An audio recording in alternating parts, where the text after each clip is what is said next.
Hey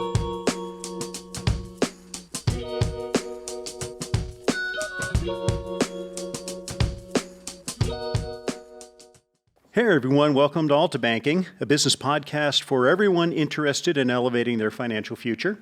I'm Stan Sorensen, and together we're going to hear interviews, information, and insights for making great financial decisions. Today, I'm very happy to be welcoming my friend and colleague Judd Austin, who's Chief Banking Officer at Altabank. Judd, welcome. Thank you. It's great to join you. Yeah, great to see you. So we're going to spend some time talking about end-of-year tax planning, things that businesses can do to prepare to kind of wrap up the year, things that they can prepare to do as they get into 2022. Maybe get some of your thinking and insights as to where 2022 might be taking us, and just kind of see where things go. But before that, you've been in banking a long time, and as our mutual friend Ryan Jones has said, nobody sets out to be a banker. So tell us a little bit about you and how you went from your time at USU, go Aggies, to getting into banking and where you are now. Sure. Yeah, I like the comment. No one's an intentional banker. You either seem to inherit the line of work from family, or you kind of just fall into it. And I'm really no different than anybody else. So. I grew up in the Cache Valley, up actually in western Idaho, but still in Cache Valley. So close to Utah State, and ended up going to school there. Mm-hmm. I studied ag business up there. Loved the agricultural industry and that side of it. And when I got done with school, there was a little bank there in the valley called Lewiston State Bank. Mm-hmm. Family had banked there, knew the people there, and it just happened, timing worked, that I got in as a loan officer at Lewiston State Bank. And really enjoyed the commercial lending aspect of it, liked working with all kinds of customers. It really gave me a broad perspective on banking because we were a small enough bank.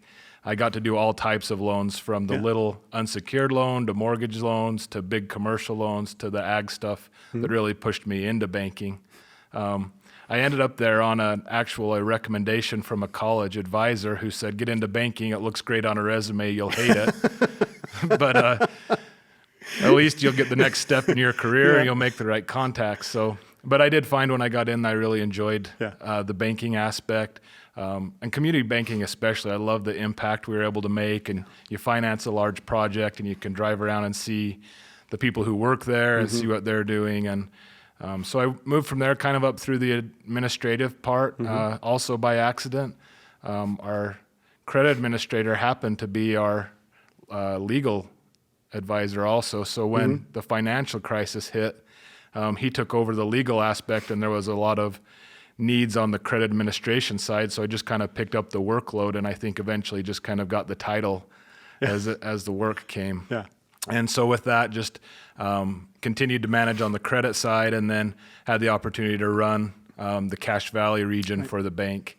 And from there, ran that for a couple of years, and then have ended up in Utah County at our headquarters in American Fork as the Chief Banking Officer, which really means I'm over anything in the branches or the operations side. So the commercial lending in the branches, the deposit side, and then all the support staff behind that deposit operations. Yeah. Fantastic, yeah.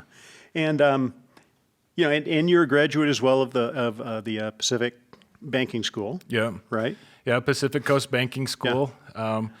They call it the graduate level of banking, but it's a 3-year program in Seattle. You spend 2 weeks a year up at the University of Washington. Right. The work is really the big projects in between, but I graduated from there in 2012. Yeah. I also did some work at a commercial lending institute with another banking group. So the real work starts on the projects you have to do in between with reports and group projects that you do, but a great opportunity to learn a variety of perspectives in banking. Also spent some time in some commercial lending training at another banking school, and that was a great opportunity as well to learn more about how the credit side worked, which has been really valuable in what I touch every day. Great. Yeah. So your college advisor was right. You hate it and don't. Yeah. Not in it for the long haul. Yeah. Clearly. Interesting. That college advisor is a bank customer, and we take care of him all the time. Oh, that's awesome. He's glad I've stayed in banking too. I bet. That's great. All right. Well, yeah. So let's kind of jump in and talk a little bit about this past year. Obviously it's kind of been one for the record books. We came into 2021 thinking the worst is behind us. Certainly it wasn't anywhere near as bad as 2020, but it had its ups and downs. So as we wrap things up, what are some of the things that really stood out for you that make the year unique and that stand to have a real impact on businesses? Sure. Yeah, I think it wouldn't be fair to call 2021 unprecedented because it feels like a replay of some parts of 2022 and just what part are we replaying. But really still interesting times to be in business and the economy and what that impact is. From a business perspective, we see a really disparate impact on industries. Some industries are having just record years and the economy's humming. We're fortunate to be in Utah, Idaho in our market footprint because we're seeing quicker recoveries and less impact from the pandemic. So that's been a real benefit to our clients. But even some industries that we've seen really take a hit like hospitality, some travel-related types of industries that have really been hurt, they're dealing in a much different environment than, say, housing where it's gangbusters and pedal to the metal going forward. One of the big things that stands out is just the amount of government support that was received in 2020 and that carrying over into 2021. We saw that with the second round of PPP that hit right towards the end of 2020 and the beginning of 2021. So that's something that stands out of kind of a little bit back to normal, but not really, as we've seen the Delta variant rise up and stall out some parts of the economy. But we've really seen that support kind of show that it's stabilized, and then the businesses that have received the benefit of some of that support making decisions on how does that impact them going forward. Yeah. And we actually did really well with helping our clients with PPP. I know as much of a headache as I know it was at first. In the scramble. And I think we still have a number of clients who continue to benefit from that program as well. How should they be thinking about that money as they go into 2022? Yeah, that's a great question. By now, most of those funds have been used according to what the CARES Act stipulated they should be used.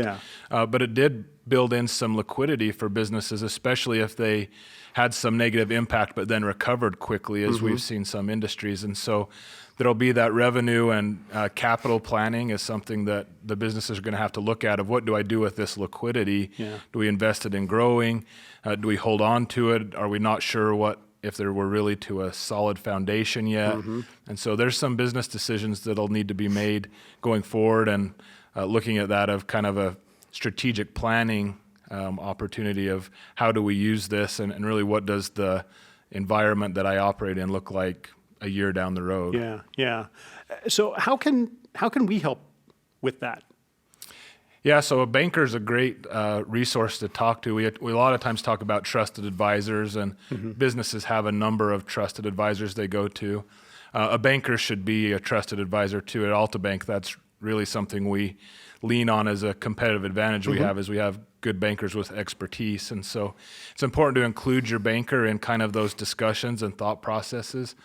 For instance, if you're looking at capital planning and some challenges that are in the market, and you say, we need to be able to expand production, but we have some constraints with labor, how do we overcome that? That might not seem like a banker discussion, but if there's some automation or equipment that can be added that now have maybe some tax advantages for depreciation and solve the labor problem and solve the production problem, you want your banker there to understand this is how we're going to put to use the liquidity I have in my business, and this is how my banker's going to help leverage that long term with the right financing so that we have that for the needs we're going to have down the road. So that's one of the things, as you know, I've my career in banking is 2.5 years now. And that was one of the things that surprised me was the extent to which our folks in particular, and it's probably just not our folks, obviously, it's others, really do understand the broader business perspective and are able to get in and really have those conversations with clients, talk to them about economic forces and all those interesting things that, that really they should be thinking about as they begin to plan and go forward. Yeah, it is a good perspective because a lot of times as a business owner, we get stuck in the nuts and bolts of this is what I'm trying to do today. I'm trying to get a shipment in, and I'm trying to unload a truck, and I've got something stuck in the port or whatever daily problem you have. And a banker a lot of times can come in and provide either industry perspective or economic perspective. Certainly should be an expert in how to structure the financing that you might need. Yeah. But more or less as you bounce ideas off, hopefully your banker can listen and say, hey, that's an idea. Let's talk about that. Let's develop that into a plan. That's a strategy. It sounds like a win. I've seen that work here in this industry. Yeah.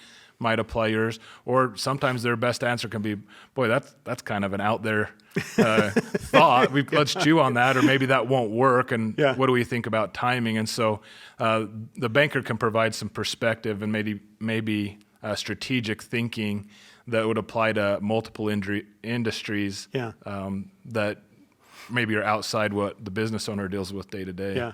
Yeah. So we talk about multiple industries. One of the things that I have found very interesting, going back to 2020, is the number of new businesses that have popped up, the number of the phrase side hustle that you see out there that have actually become real businesses, and they're in areas that some of us have never seen before. How can we help with how can we help those customers? Sure. Yeah, a lot of those side hustles kind of almost start out as either a hobby or a passion somebody has, or they're just trying to develop another inflow of income for their household. So they almost kind of start out as this quasi small business extension of the individual. And a lot of times they're relying on more consumer type financing or perspective. And so where we can help, especially early, is helping to understand what's the business plan.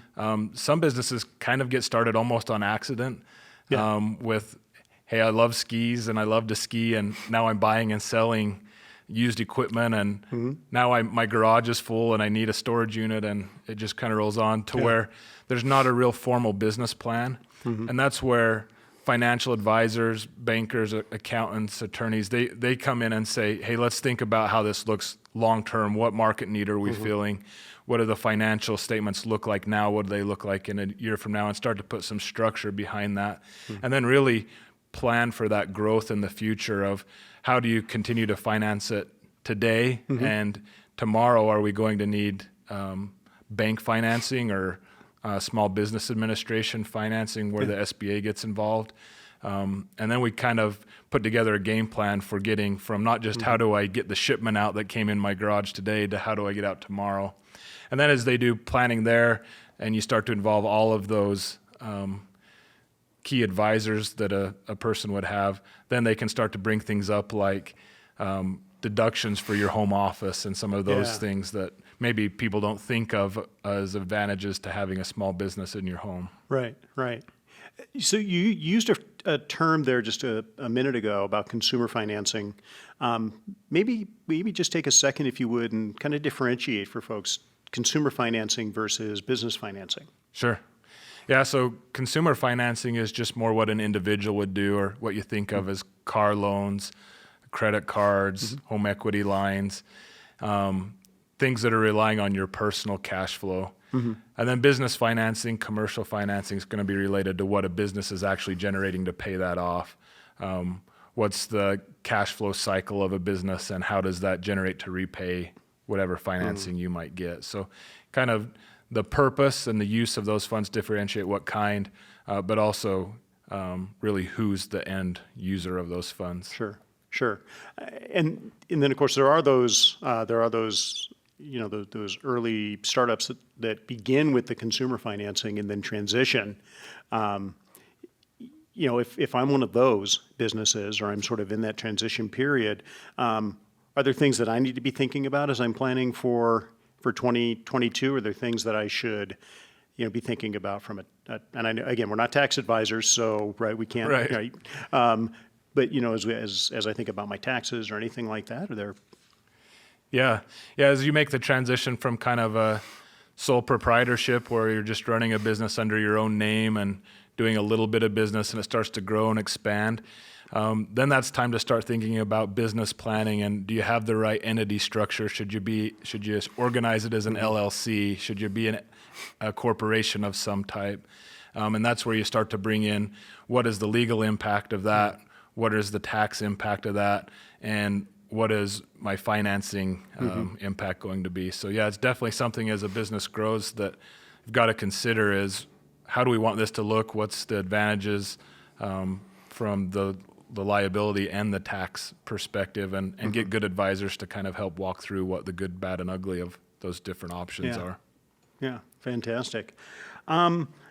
Right, shifting just a little bit, earlier, as you were talking about, what bankers can do to help, help businesses plan, and we talked about things like labor, and we talked about, there's a lot of different things, right? But labor is one that in the workforce and all that we talk about a lot. Let's look forward a little bit to 2022. What would you think that businesses should be expecting in 2022, both good and, maybe some caution? Yeah, I think the good going into 2022 is the economy looks to be on good footing. The trending on COVID looks to be improving a little bit. So hopefully there's some normalcy to the recovery at that point. Plus with the strong economy in our local footprint, that growth continues and we start to see a recovery across all industries to where everybody benefits. So I think 2022 is going to shape up to be a strong year. I think there are some headwinds that we have to keep our eye on that are concerning. The labor market is just a real challenge right now. You can't drive very far down I-15 without seeing a dozen billboards offering to hire, and every store you walk in, there's a sign of either we're hiring or please be patient, we're understaffed. And that's just a real challenge that everybody's facing, and it puts a pressure on the other challenge I think we're going to see in what happens is inflation. We've been talking about inflation for a year.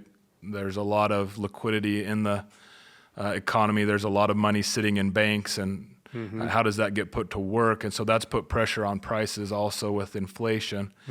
The Fed has continued to say it's transitory, and I think less and less we're buying that. We continue to see that measure, which is year over year, period over period, continues to increase. And so from a business perspective, you've got to consider what does that look like for expansion. That means higher cost to expand, and then considering is the demand there to support the cost that's going to take down the road. The other thing that I think is a big question mark going into 2022 is tax policy. We see that being debated out in the open every day on what does that look like, but it looks like with the infrastructure bill being proposed, there will be some tax increase to fund that, and that'll impact businesses between their income or capital gains investment into businesses. And so it's something that business owners are really going to have to consider as they plan for growth or put their strategy into place is how can we do that with tight labor, inflation, kind of unknown tax policy going into next year. And then just how does my business fit into all of that with where I want to take my business? Let's talk about the labor market for just a minute, because there's three things that, to my mind anyway, sort of bump into each other, and it makes me scratch my head sometimes regarding why it's so hard to fill jobs. So you've got, as you point out, and we've all seen it, everyone has some type of sign up somewhere for somebody. There's a gravel pit as you head north out of Salt Lake where they say, drivers wanted, and here's how much we're going to pay you, et cetera. I mean, it's everywhere, both generalists and specialists, right? So everybody wants to hire. We have an influx of people coming into Utah, right? We know what our growth, or what our population growth is, which suggests that there should be ample folks out there to take jobs. At the same time, we also have a 2.7% unemployment rate, which is still lowest in the country or second lowest in the country. So it's almost like we have more job, even with all the people coming in, we still have more jobs. Let's sort of put a, you now are able to just sort of solve the problem. What do you think the solution is, or what might the solutions be? Yeah, so I don't know what the answer is with a magic wand, but the economy is pretty resilient and tends to balance out into an equilibrium over time. The saying is high prices fix high prices, and I think we see that right now with labor. There's a need for labor, and so you see some pressure to push wages up. Yeah.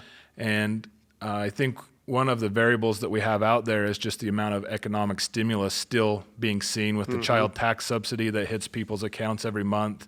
There's a bit of a disincentive with that amount of cash coming in to go look for that better job or Right. maybe look for the next opportunity that you have. And so I think with the inflation pressure we have, the cost of living increases, I think you'll see that inflation kind of come back, bring the liquidity back into equilibrium, and then you'll see people need to re-enter the workforce to be able to have the money that it's going to take to live, and then that will put downward pressure on prices. Because right now people seem willing to pay those higher prices. Yeah. I don't like paying more for gas. I don't like paying more for my groceries, but we're all doing it. We're doing it because that's what it costs, Right. and the economy's good, and Yeah. it seems to be benefiting kind of all areas of the economy. So I think as we see that, if that starts to come back, you're going to see another dynamic shift in kind of what that looks like. Because with the in-migration that you mentioned earlier, we've got a lot of people coming in. A lot of those are work from home type of positions. And Yeah. so you have the bodies moving in, but not necessarily adding to our workforce locally. Maybe they're working for a more national or global type company. So Yeah. I think when we start to see it come back more into equilibrium, hopefully we see some pressure reduced on what it takes to hire, because it's really a challenge for businesses and for the bank. We face that too, and some of those I-15 signs we've mentioned have been financial services Yes, they related, have. and that puts pressure on all of us. Yeah. And then what's that cost, and how do we deliver those goods affordably? And it seems that it has to be passed on somewhere. Yeah. You know, you talk about the the disincentive to work a little bit, and we don't only spend, that's been covered on other of these podcasts. We don't need to spend a lot of time talking about it. But I read an article earlier this week where you've got people that are just, sort of up and quitting their jobs spur of the moment. And what that's led to is a higher percentage of employees leaving jobs across all sectors without having another job to go to, which I thought was a really interesting phenomena. Having left a job with no other job to go to more than once in my career, it's not a very comfortable place to be. So, Yeah. but and I can't help but think that that some of these additional stimulus dollars that are going out there are making people more comfortable. Yeah, they definitely have a sense of security. We've even named it the Great Resignation. You see it titled that in articles. But yeah, I think there is a sense of security, and people know that the job market's really strong. And so if I'm unhappy with my job today, regardless if I have something to go to tomorrow, I see all the hiring signs. And so if I leave today, I know I can find a similar job tomorrow that would take my skill set, because I know what that job market looks like. So it's an interesting phenomenon. It'll be interesting to see how it plays out. But I do think the economy is pretty good at correcting inefficiencies, and I think we'll see that over the next couple of years. Probably, my bet is we're probably a year out or 2 years out from seeing that, but I would think we'll start to see a correction. Yeah. So as you're talking to clients and prospective clients, what are some of the major themes that are coming up in addition to some of the things that we've just talked about? Sure. Yeah, I think all of those things are top of mind. The labor one consistently comes up, and they're all really looking to technology solutions. And so that's something on the top of mind, no matter what the industry is how do I solve these problems and utilize technology so long-term I don't have this problem again. So adding robotics or process automation that solves some of that. And there's industries that are tough to do that in, with hospitality and some of those. But Sure. I think technology is a side benefit that's got people thinking strategically of how do I overcome this. The other one that really comes up a lot with our clients is just the supply chain problems that I was we're going to seeing. ask about that too. Yeah. It's really interesting. You don't have to listen to talking heads very long to know it's a problem with the vessels sitting out in the ports in California, and how do you get them in? Just anecdotally, we bought some furniture, and it's taken a year to get here, and freight went from going to be 30% to be 60% of the cost. And Amazing. to your point, we still just pay it because you can't sit on the floor. But the supply chain issues are really a concern that we have, and how do we work out of that? We got into this situation over a long period of time, I think caused by shutting things down through the pandemic. And I think we all hoped we could flip a switch on and have things come back quickly, and we're seeing that it's much slower than a light bulb heating up. It's taking a minute, and some are flickering and some are going out. And how do we have those supply chain issues? Because the clients I work with are saying the business is there to be had, but how do I get the business in before the economy changes? Right. And so we talk to some manufacturers that build large products or, consumer type goods that people are buying them, and there's a year-long wait to get them. Sure. And the business is concerned with these supply chain issues. If I'm a year out, if the economy changes and I've ordered all this stuff on the water or waiting for steel, then what happens if the economy's turned? Do my orders go out? What type of risk am I taking? And so you see businesses looking at policies and down payments, and how do we make sure we're protected because of the amount of time it takes to get the supplies in with the inventory.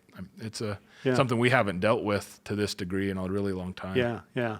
I saw a headline that the president's proposed to open the port of LA, San Pedro, Long Beach, I think those are the big three, and just keep them operating 24/7 for the foreseeable future.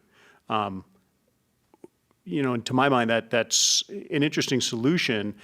I'm wondering if they factored in the additional cost of doing that, because you've got, longshoremen's unions, et cetera, that are going to be getting double time, et cetera, for working those extended hours. I wonder if this, it just ends up perpetuating or creating just a different set of problems we have to solve.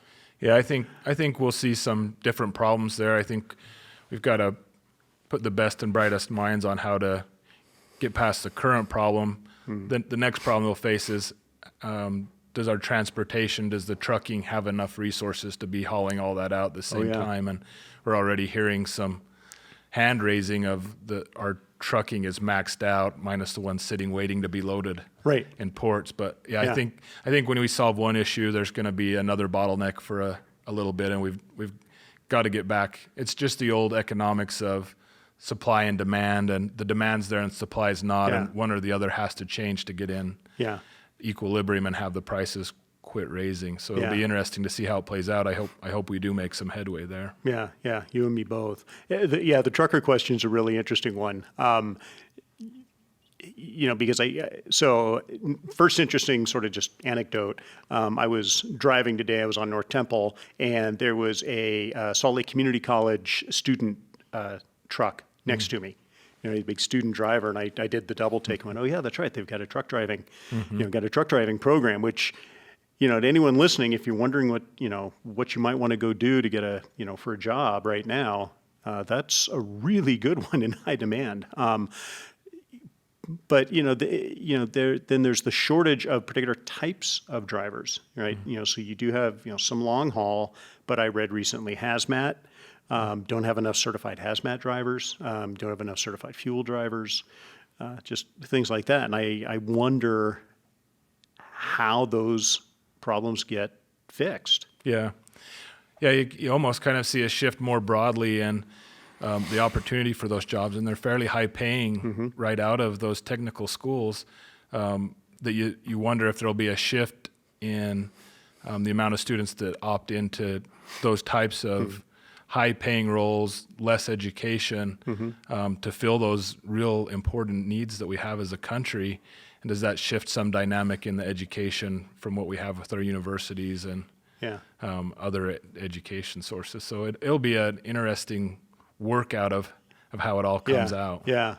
And as you're saying that, and again, we may be running the risk of diving into policy discussions here, but and I have not read the infrastructure bill, and I'm going to confess I probably will never read the infrastructure bill, which means I could qualify to be in Congress. But having said that, you do wonder if in some ways that's going to just perpetuate the problem, right? If suddenly we want to increase construction, right? We want to increase, improving our highways and bridges and things like that. Well, we've still got to get supplies. We still have to get supplies to those work sites. Still got to get people doing the work. Yeah, it'll be interesting. And it's easy to get tunnel vision. Here in Utah, the economy's good. Our bank president sits on the local Federal Reserve committee or board, whatever they're called. And he actually asked the question. He said, hey, all this stimulus in our economy here and our footprint is really pretty sound at this point. And the comment is we have to make policy decisions at a national level. And when you look nationally, Utah's the highest performing. And so we can kind of get tunnel vision of what that looks like. But you have other areas of the country that maybe the employment hasn't recovered as quickly. And there's maybe some labor shortage here, but there's a little bit of slack that can be picked up in other areas. And so I think you'll see that. I think you see that a little in migration also, of people moving to where there's opportunity throughout the country. So it'll solving one problem will probably create another problem, but hopefully overall we're moving the right direction. Yeah. So turning it back then to the businesses here locally, and the businesses that we work with, and we talked a little bit about what we're hearing from them. What types of advice are we giving them?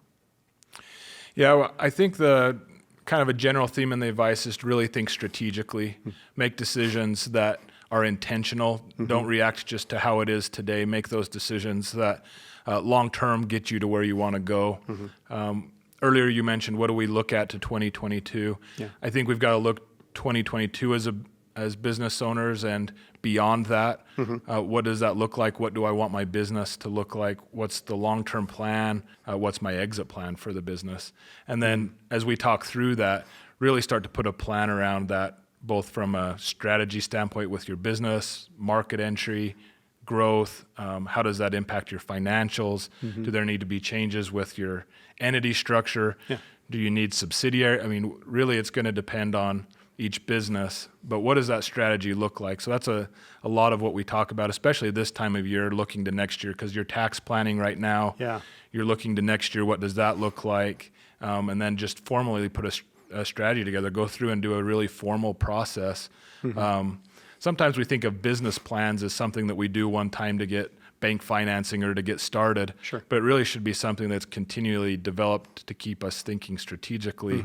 And as we talk with businesses, that's really some of the best advice that we can give is let's be intentional about how we're running the business and how we're coordinating efforts between you and all the key stakeholders you might have. Yeah.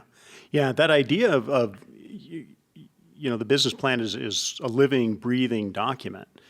That's an important one to emphasize, especially as you start to get down towards end of year, especially if there's some uncertainty out there. Is it time to shift? Is it time to take, as you mentioned earlier, some of that excess cash that you might have and make some investments that maybe you would have made them first quarter of next year, but it makes better sense to take them now. Yeah. Yeah, and your expectations play a lot. And really, when you look at business, and we're conservative bankers, and so I tell business owners this a lot, you're getting a conservative banker's perspective because we like to identify risk and then mitigate risk away. Right. But as you look at that, what are the risks you're going to face? And that from a business perspective, how do you mitigate it? If the supply chain is a risk that's a real problem for your business, how do you mitigate that? How do you go find more suppliers or diversify your supply sources so that that's not a problem for your business? And then when your competitors are having a problem, you're not. Right. And you see that across multiple industries. But really identify risk in that strategic plan and then try to mitigate it away. And of course, we can never get rid of all risk. But if we plan carefully, those impacts to us will be less than maybe what they would to a competitor. Yeah. I think it's also important to emphasize that it's not too late. Here we are in the fourth quarter, but there's still quite a bit of time, right, between now and the end of year. Certainly it's shrinking, but it's not too late to make any adjustments. Right? Yeah. It's if you haven't done it yet, or you maybe only do it one time a year, now's a good time to do it. You know kind of how your year's shaping up. You can start to make a determination on, have we done better than we thought? Have we made the right estimated quarterly tax payments? Yeah. All those things that kind of keep you out of hot water once you get into next year and can't go back and pay an expense you wish you'd have paid this year. Yeah, yeah. I'm gonna double back on a phrase that you used a minute ago, because it's one I don't think a lot of businesses think about, or they may think about it perhaps differently than we mean it. But we have talked in yours and my discussions, but discussions that we've also had at the bank about exit strategies and helping businesses plan an exit strategy. Maybe you can talk a little bit more about that. Maybe clarify a little bit what we think about when we talk about that. Yeah, so at Altabank, we deal a lot with small and medium-sized businesses.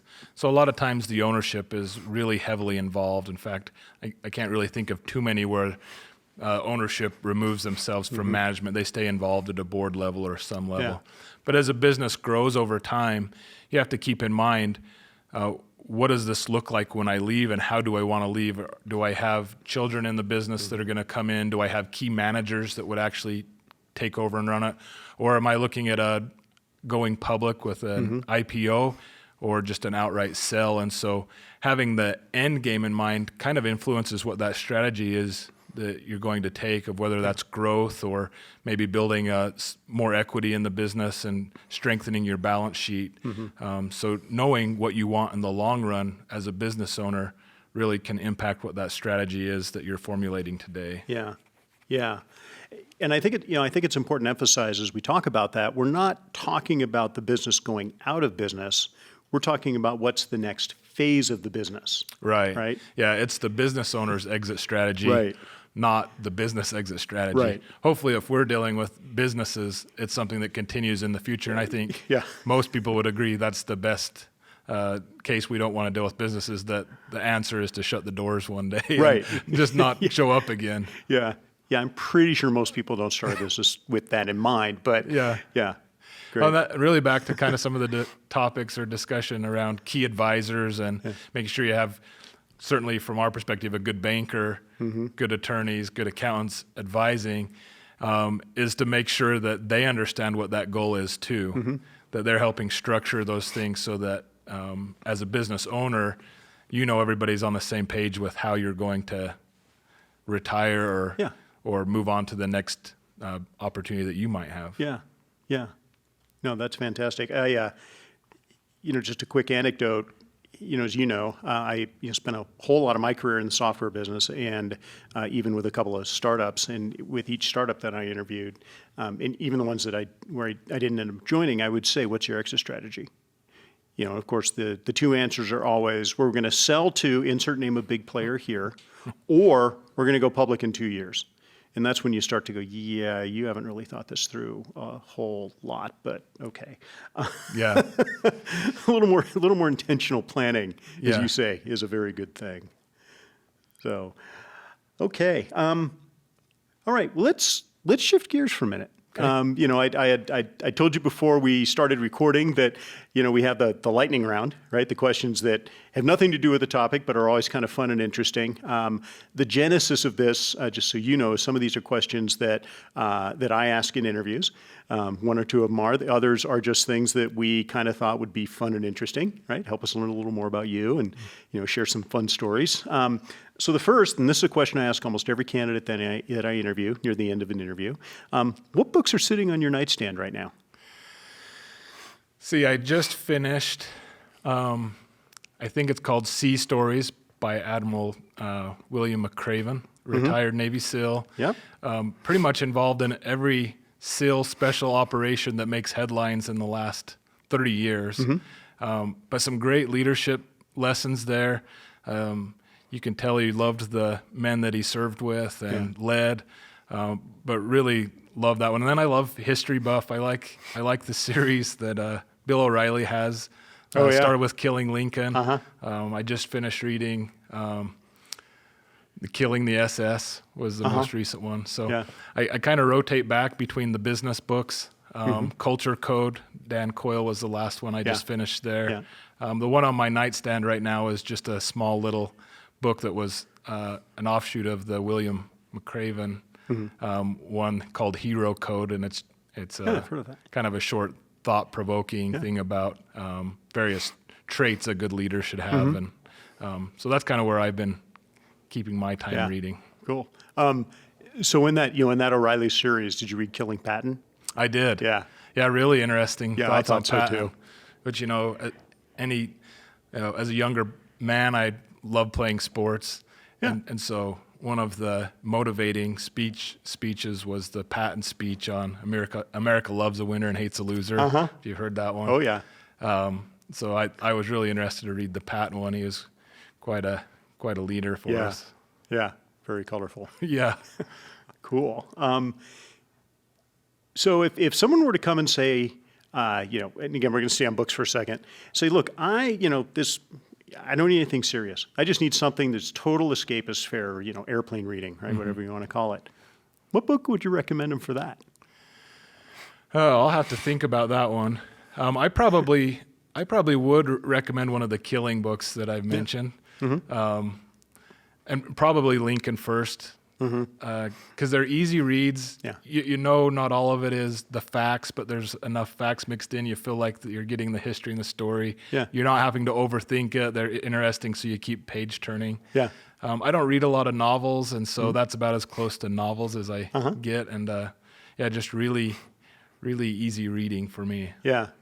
Yeah. And I'm inclined to agree. There's enough history there. It's not hardcore history. You're not sort of digging in and reading the history, rise and fall of the Roman Empire or anything like that.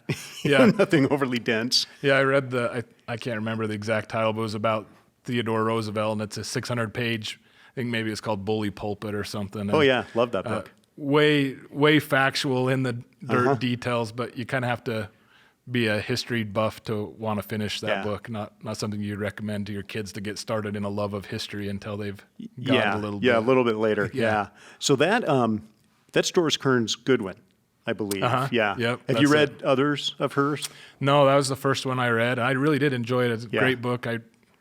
I thought it was a page turner also, but that was the last one I've read of hers. Yeah, she's got so that's a really good one.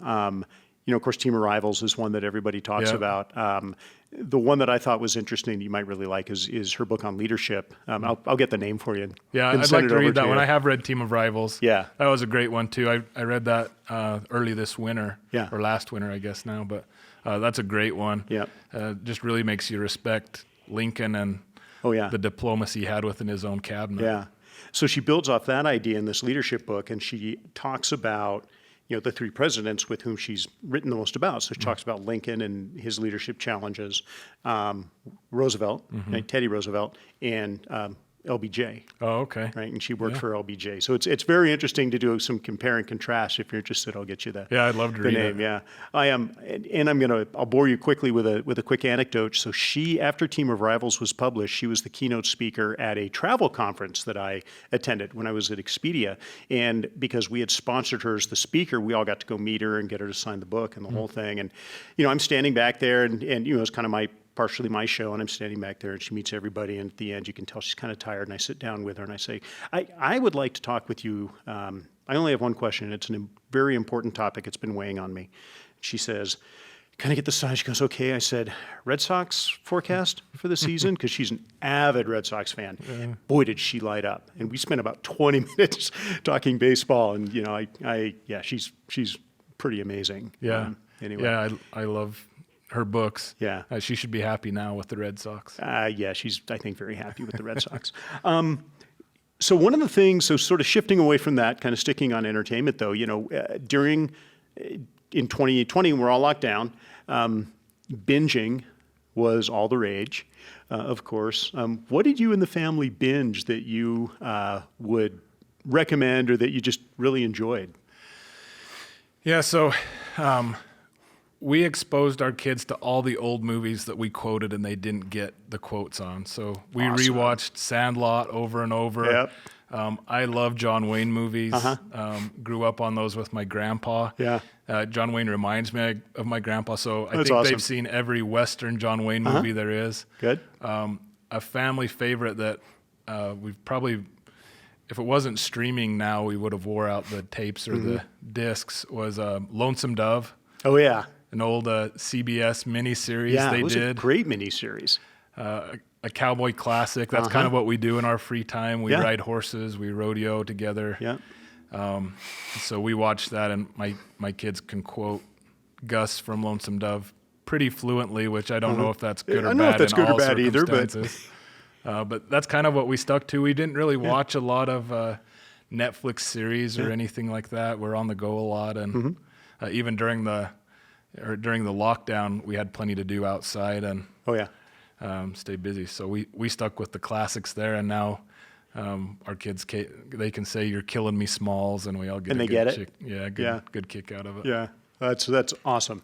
That is really awesome. Yeah, there's some of my favorites that are in there as well. So you need to get them all to read Lonesome Dove. Yeah. Right. Yeah. And then all the sequels.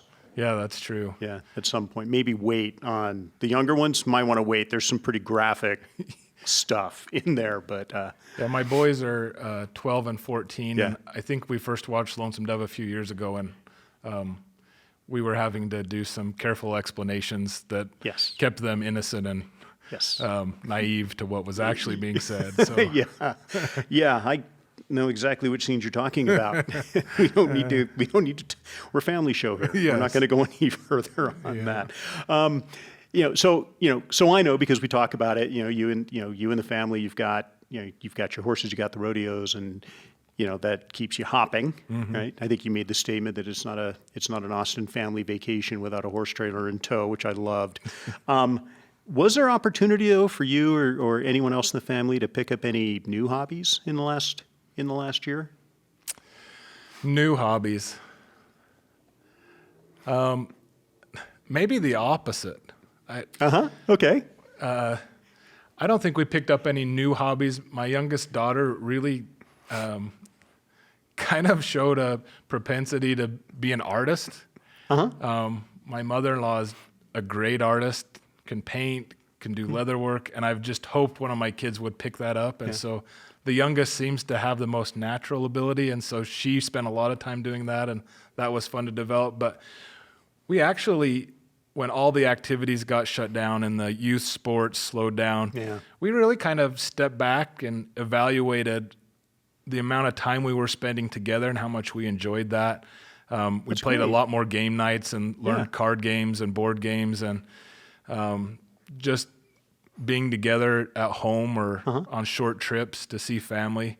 And so as the pandemic's kind of let up, we've made choices. The lesson learned for us of that is quality family time can trump just being busy. And so we kind of took a step back, and our kids are old enough now, they can pick what they really like or what they don't like. We said, hey, pick the 2 or 3 things you really like instead of the 30 activities it feels like each of us do in all the directions. So we really kind of evaluated priorities and took a step back, and we, even with things opening up and youth sports coming back, we've eliminated some clutter we had and spend more time with each other. So that was a good impact on our family from the lots of time together the last year and a half. Yeah, no, that's fantastic, and I commend you for that. That's really great to hear.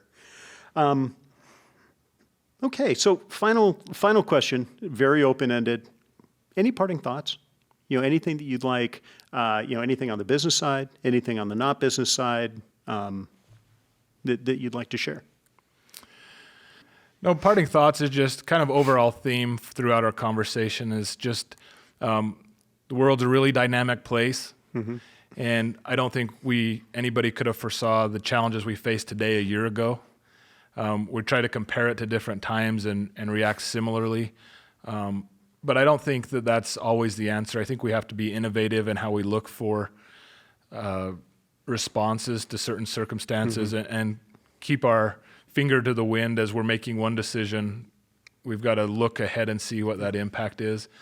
And just from a personal standpoint, I think that's always best done when we're able to talk with other people who maybe have a different perspective than us. I mean, at the bank, when we have strategic planning, we bring in senior management of the group, and we all have a marketing perspective, or we have a compliance perspective, or loan production or whatever the perspective is. And when we get in and we look at things differently, we pick our heads up away from our desk, we really make better decisions. And I think that's a lesson that in our businesses, in our homes, in our families, that all of us can do is, keep our heads up, finger to the wind, and adjust our sails as we need to, so that no matter what comes up, what the challenges are, because there will always be challenges, just how do we react to those and make sure that we're setting ourselves up for success.